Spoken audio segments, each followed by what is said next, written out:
The first event using the Invictus fleet, the latest siege hull, has come and almost gone. I have some thoughts on the targets, which I do want to run through the level 51 target to show you some of the mechanics, as well as the build for the Invictus and release thoughts on the Invictus flag. Hey everyone, Derpy here, and welcome back to another Battle Pirates video. As I get started, I want to say that this is generally going to be a pretty long video, so feel free to jump around to whatever section is most interesting for you here. I'm going to start by talking about the event in general, talk about the build that I'm using right now, go through the level 51 target just to show you the mechanics and the current driving, not necessarily the target video, how to get it down for instant repair, whatever, and then talk about the release schedule and the flagship build, which I think is going to be very, very important. And I think I need to branch that off into even a separate video on the biggest thing Kixeye needs to change about Strike. If you find the thoughts and discussion here useful, go ahead and share this with your Alliance members. There's a share button right below on YouTube there. Click that and send out the link to their Discord, Facebook pages, whatever. I don't always post every video in every Facebook group I'm a part of, so let's get started. In general, Strike was pretty brutal, and that is because of a few things, and I do want to show you the numbers right here. So just about an hour before it ends, I have 104,000 points, which puts me at 1.2k globally. Generally, not a lot of players, and this is basically the bare minimum number of points needed for all of the new stuff, excluding the weapon chests and excluding the 2-day structure build tokens, which are actually very, very important. In terms of total participation, here is my alt account, Orange Jellyfish, which got 1 point from hitting one turret in a world leader target at 5,800. So generally pretty low participation, only 6,000 players left playing Battle Pirates. I think I have almost that number of subscribers on YouTube, which is a little bit depressing. Now, this event was pretty brutal because the targets were pretty bad, especially on the first day. And actually, Kixeye, it's not a huge secret that there is sometimes more exclusive groups where Kixeye asks for feedback on certain events and such. And even before this event started, I told them that this is going to be an awful strike because we don't yet have the flagship. And more thoughts on that in the target as I'm going through the mechanics, and then in the build discussion at the end. Now, the damage was so high on the first day, people were taking 4 or 5 hours worth for a single set for 4,000 points. And the complaints were so extreme, I didn't even bother logging in and hitting targets the first day or two. And if I didn't, I can assure you there are other people who just didn't play because their Alliance, Discord, whatever, told them that the damage was so insane. So Kixeye lost participation in the first few days for having extreme high damage targets, and then, also probably had people quit, and they're not going to come back for having targets that were way too high damage. Now, the thing that frustrates me about the target tuning is if I hit a level 50 in the first hour, and I take 2 hours worth of damage, I don't expect to be able to hit the same exact picture thing on the map a few hours later and take less damage, especially when there's no announcement. Like, target tuning is nothing crazy, and, I mean, if I step on something once and it hurts, I'm not going to go do it again without it looking different. So that's the pretty frustrating thing in terms of tuning targets. Even when they're tuned down, people don't expect that, and they just get discouraged and don't want to play because this game is supposed to be fun, right? In any case, the damage was tuned down maybe that first day, maybe a little while later, but the big problem is that our ships are really behind. So here's my current build, and again, I'll talk through more of this a little bit later here.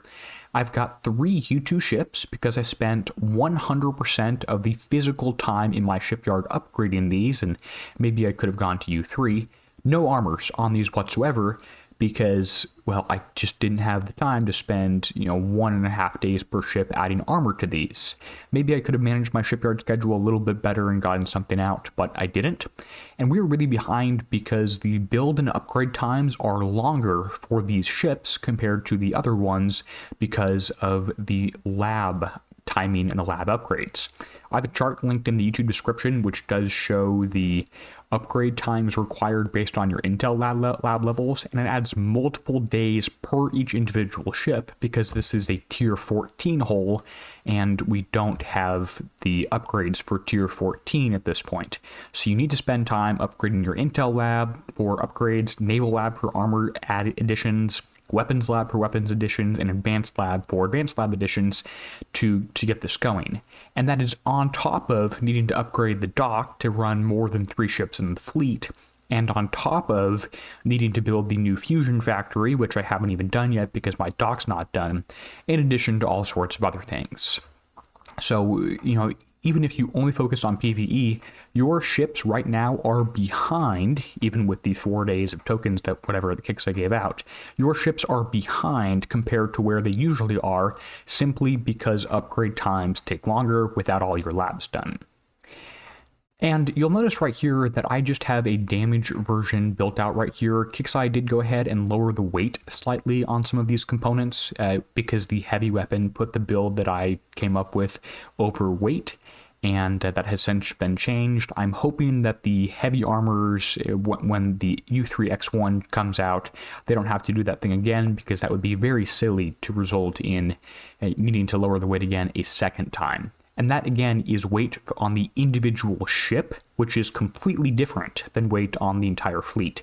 Only upgrades to the shipyard, which we have not gotten historically in the past few years because you can't use it when it's upgrading, only those affect the individual ship weight. Individual dock weight is a different story, but again, more on this one after the target. So let's actually go through and hit a level 51 target. I think that's the most interesting one because it has the most different, the highest number of different different turrets, ships, etc. So I want to hit one of these. I am using a Sea Serpent screw. You'll see why here in a moment. And I want to talk about the mechanics of this one, not necessarily the pure driving best approach. So what I'm going to do is I'm going to loop around the target and kill these large buildings on the outside, because doing that makes this center one here on the inside have less of an extreme red ring and basically makes it easier to kill without doing weird ranges. Also, look at that visual glitch here. I don't know why that popped up. Now, to do that, I'm going to actually need to avoid all the weapons. Oh, this one right here I just sat on top of. And you can see, anyway, you have to avoid these weapons that have a firing arc and then kill the throwers.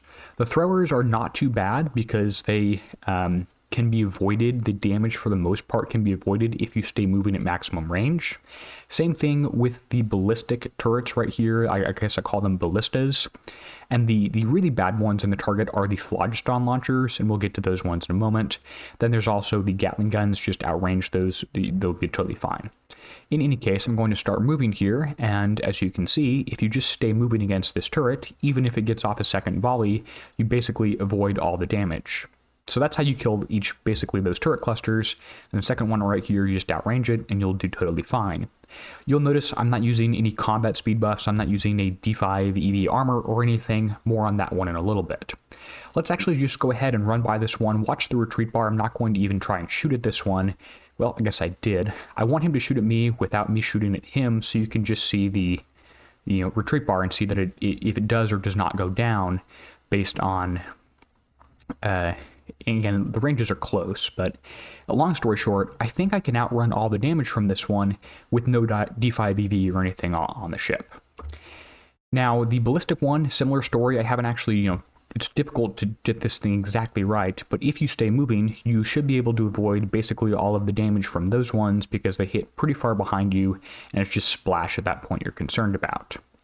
And again, these Scoville Gatling guns right here, you can actually just outrange them and you'll be totally fine. Sometimes you do have to play around with the range ring because you can basically hit the turret from, looks like you're not even touching it. At this point, I do need to talk through the phlogiston launcher because this has an interesting mechanic called kingkiller. Kingkiller means that this shoots at the ship with the highest health, like the highest current total number of armor points, which means if the flagship comes out and it has more total armor points, it's going to always shoot at the flagship. If you have one ship with evade and it therefore takes less damage, it's going to, and what I'm trying to do here is move these ships off into different positions so you can see that it shoots at the one, not necessarily the closest one, as number 2 here is further away, but it shoots at the one with the highest number of hit points. This is great on a standard ordinary fleet where you can pick which ship is going to be your evade tank and run that one with higher armor points, which, well, is not always possible. But again, more on that one. I'm going to talk about the build at the very end of this video and the flagship.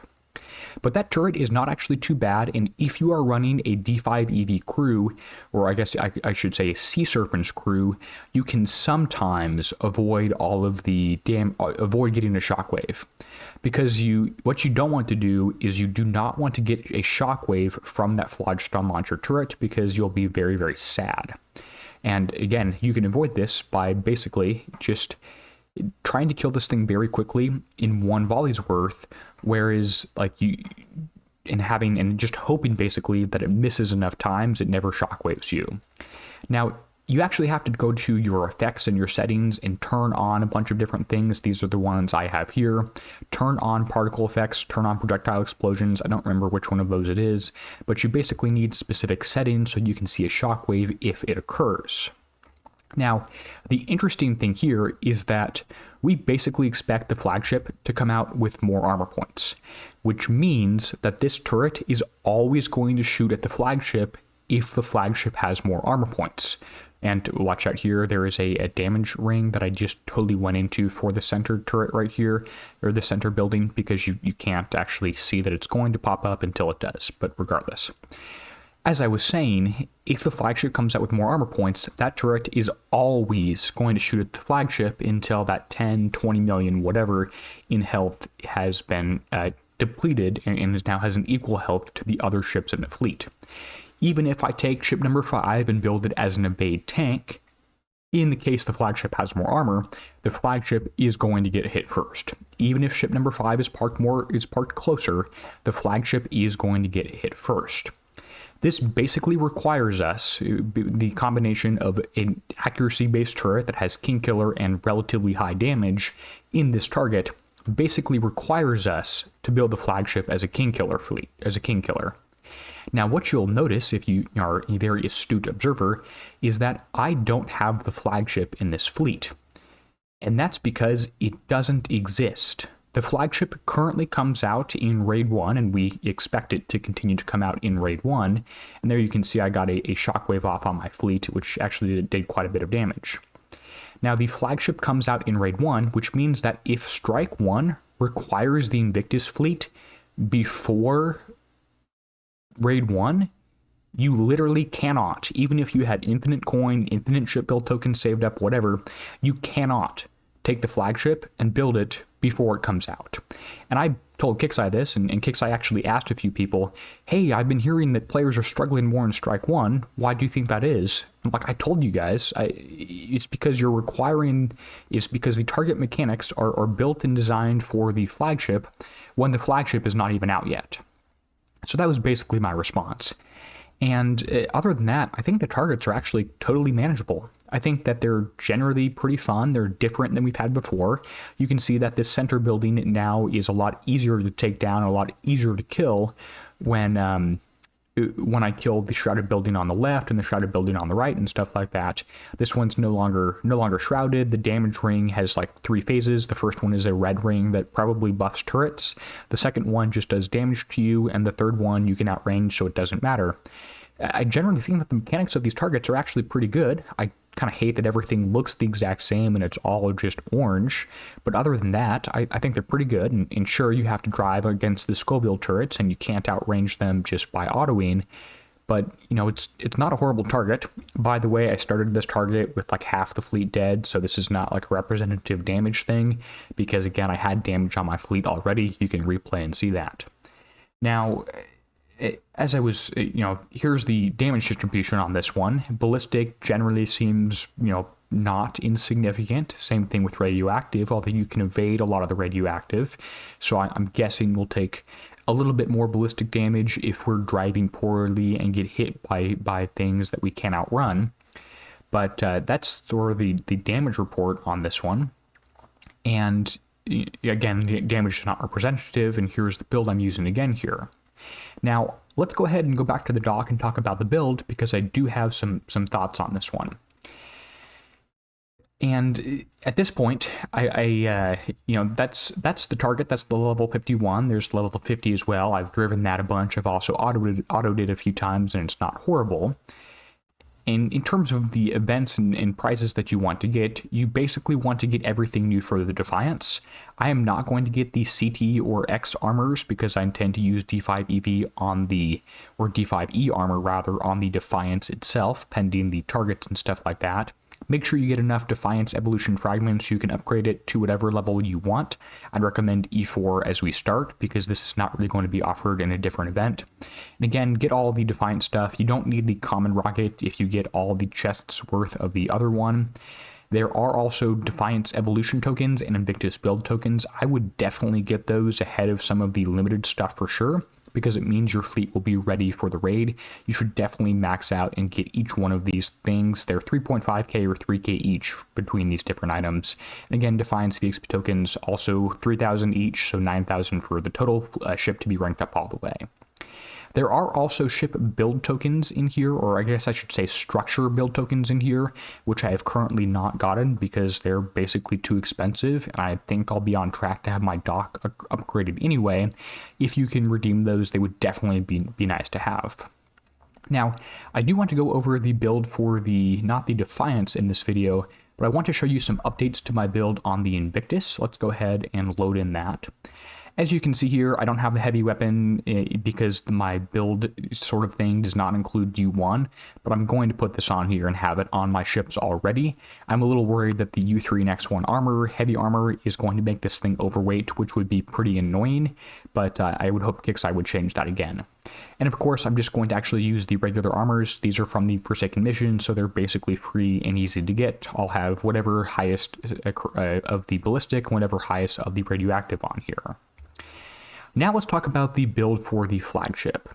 So the flagship does not currently exist in game, but if I was betting, I would bet that this thing is going to come out, and it's going to have 20 million armor points, or 10% more, than the Invictus. Which means that all the turrets, because there's kingkiller on here, which is why I'm making this assumption, are going to hit the flagship before they hit anything else. This basically requires you to build your flagship as an evade ship. And I at one point had this saved here. I guess I do have this saved under a standard ship, and it's also in my build stock linked in the description here. And I've gone through this build and I made sure that the combat speeds basically match. If anything, this one's going to be slightly faster. It's at 109 combat speed, where if I look at my standard Invictus, it looks like it is 112, so I guess it actually doesn't match, and I'll have to upgrade the flag to use a heavy. Actually, what I'm going to do is I need to use a specific U1 heavy weapon, a scattergun that came out with a very old ship, and I should actually check and make sure that's in strike, because that's going to allow your combat speed to be high enough that your ship will be out ahead of everything else. Now, I'm going to build the flagship as this one, again, because of the kingkiller mechanics I've already discussed. Now, if you are following certain moderators on Discord, you'll notice that some people have built a standard Invictus as an evade ship. I think that's a pretty misleading thing to do, because it definitely works better than my 3-ship build right now for this current event, but that ship is going to be totally useless, pending extreme crazy amounts of driving, in all future events, because the flagship's going to get hit first. I think it is irresponsible to recommend people build and refit and make an Invictus fleet that has a bunch of evade stuff for a single event, when most people don't even have a partially finished, or definitely not even a fully finished, 3-ship Invictus fleet. Like, how are you going to tell people to build an evade tank on a ship that they don't even have their standard items done yet for a single event that's going to be useless in future ones, without basically telling them that it's going to be useless in future ones? So that's why I'm not building a standard Invictus, because the flagship is going to require, again, kingkiller and higher armor points. The flagship is going to be required to be built as evade, whereas that's not going to be the case for, you cannot use a standard Invictus this way. Now, if you remember, the Retaliators were a different story, because they have, as you can see here, 1.45 million armor on all of these things. Well, I guess the flagship has more armor in this case, in the Spiteful Retaliator, but there was no kingkiller on the targets, which meant that I could have ship number 5 be an evade tank, and this would just have to be driven closer to the enemy targets. Now, there's a few problems I have with Kixeye's strike and flagship story, which I'll discuss a little bit more in a dedicated video because this one's getting pretty long. But basically, I think it's dumb that and just rude, quite frankly, that they are requiring us, based on the mechanics of the targets, to have an evade tank to have low damage, but the ship that we are going to need to build as the evade tank is not going to be out the first time we use the ships. Now, what I'm doing personally is I'm saving a bunch of tokens. I have a legendary chest right here I haven't opened, and I'm going to go through the Forsaken mission this week, next week, whatever, and I am going to save a bunch of tokens and stuff like that to use on the flagship. That means that maybe my Defiance is going to be a little bit weaker, and maybe my standard Invictus are not going to be fully done, but I'm going to get the flagship in the first hour or two of the raid and start building and upgrading it, and spend a bunch of my points in the first day or two to get an evade tank going for the second half of the first raid. That's palatable to me. It's not ideal, but it's palatable. I don't think most players are going to do that, and players are going to be pretty disappointed, and I bet you we're going to see a lot of posts on the Forsaken Council and Discord where people are going to say, hey, I built my Invictus as an evade ship, and it's not working. Can someone help? Well, that's kind of why I'm making this video, is to tell you that if you follow certain builds out there, you're going to have a tough time. Now, I do also want to talk about the armor choices behind what I'm going for on the Invictus, and why I'm not using D5 EV. And the answer on that is pretty simple. It's that the standard ships are never going to be hit by anything that has accuracy. The standard ships are only going to be hit by things which have splash damage. So evade is completely useless on the standard ships unless the flagship dies, in which case you're going to suffer a lot more. And if you look at D5 EV, you're actually going to notice that it has higher repair time. You're basically adding 1 minute to, let's call it a 2 hour, or 8 minutes to a 2 hour repair time every single time you take damage. So I don't want to add evade, which is useless, and then a higher repair time. And also, as you could see in the target that I went through earlier, is the bonus combat speed and turn speed was not really required. I was outrunning most, if not all, of the damage just on the standard ship with no armor, no combat speed buffs whatsoever. It also means that your evade ship has to be built in a very particular way, which is not possible because I need combat speed on that ship. So if I add it to the regular ones, then the regular ones will outrun the flagship, which is sad and nobody wants that. And if you really wanted combat speed on here, there's better options to choose. You could even use the Silent Hunter's Rogue Crew, which would add combat speed. I think that something like the Creeping Death is going to be more important because it means that you'll get through the targets more quickly. Steelheads and, of course, Sea Serpents are also good standard ones that are generally useful basically all the time. So that's why I'm not using D5 EV on the standard ships. It's because evade is useless, and the combat speed I don't think is required to do the targets for decent repair, and then nobody likes added repair time.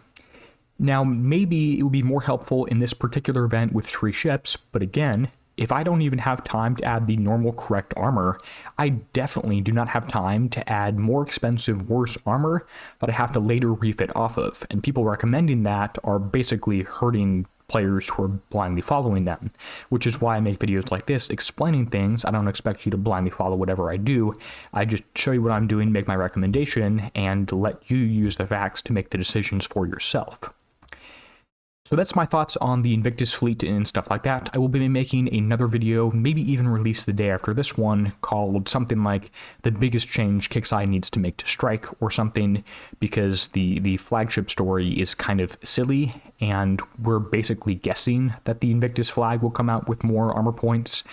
And, that's kind of just silly to have to do, and it's silly to require us to have mechanics in the target that require us to build an evade flag, but not have the evade flag released yet. So those are my thoughts on those ones. If you have questions on any of the stuff I've talked about in terms of the prizes, what to get, the strike targets themselves, my current Invictus build, and my plans for other stuff, go ahead and let me know in the comments down below, and I'll do my best to get back to you. I want to give a huge thank you to the channel members who are helping support the channel when their names are shown on screen now. And until next time, this is going to be Derpy signing out, helping you be a better pirate.